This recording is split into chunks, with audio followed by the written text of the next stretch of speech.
retrouvons présente l'ensemble mobilier le plus fameux et le plus intéressant de la collection du musée départemental de l'Oise. C'est la salle à manger de Gustave Serrurier-Bovy. Les éléments du mobilier de cette salle à manger ont été réalisés probablement en 1897 par Gustave Serrurier-Bovy, un artiste du courant Art Nouveau, aussi important pour la fin du XIXe siècle que Victor Horta ou encore Van de Velde. Cette salle à manger était destinée à un hôtel particulier d'un avocat bruxellois. Elle se compose d'un buffet, d'une table, d'une console et de 8 chaises. Seules 3 des 8 chaises sont présentées aujourd'hui, mais nous possédons l'intégralité du mobilier de cette salle à manger. À la fin du XIXe siècle, l'éclectisme qui caractérise les productions décoratives, notamment françaises, s'épuise et les artistes veulent renouveler les inspirations.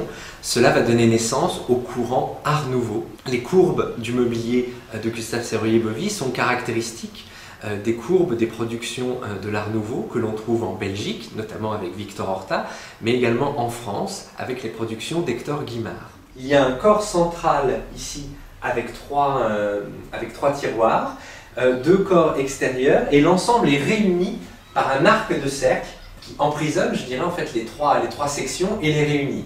Et cet arc de cercle se répercute sous la forme d'arceaux dans les parties supérieures et au sommet en fait du buffet, créant en fait ce réseau de lignes courbes absolument extraordinaire. Cet élément est une console, c'est-à-dire une table, un élément mobilier qui se place contre un mur.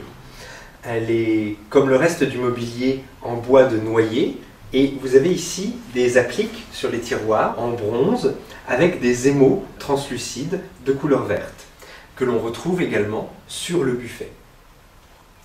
Vous avez des carreaux de céramique sur le dessus en fait, de la console, colorés en émaux vert également. Comme le reste du mobilier, les 8 chaises de la salle à manger sont faites en noyer.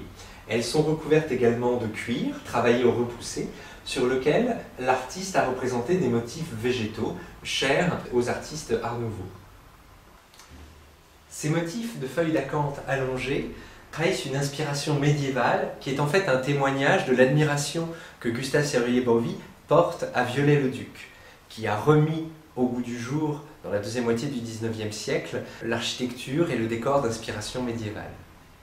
Ce motif de feuilles d'acanthe se retrouve sur les pieds de la table, sur les pieds de la console, ainsi que de manière plus discrète sur le dossier des chaises. Avec la salle à manger de Gustave Serrurier-Bovy, la salle présente d'autres œuvres caractéristiques de la Belle Époque, c'est-à-dire le tournant du XIXe au XXe siècle.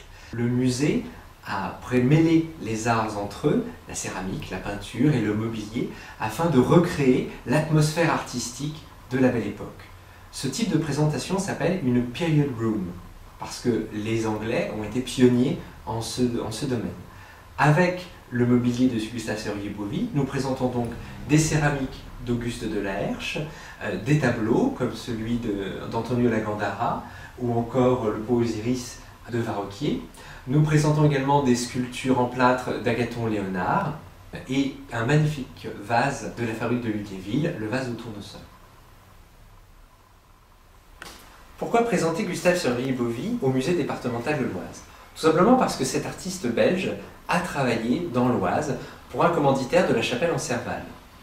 Il a réalisé le mobilier d'un salon de musique qui est malheureusement aujourd'hui dispersé. Nous avons souhaité évoquer sa présence par l'intermédiaire de cette salle à manger réalisée pour un hôtel particulier d'un notable bruxellois.